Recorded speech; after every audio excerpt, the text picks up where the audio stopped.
We will derive the area of a circle using integration.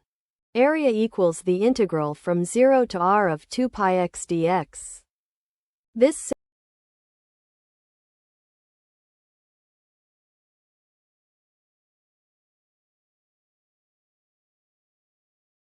We will derive the area of a circle using integration.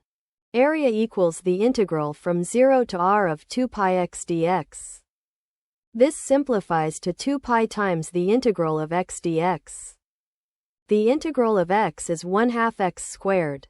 Evaluating the bounds gives 2 pi times 1/2 r squared, which simplifies to pi r squared.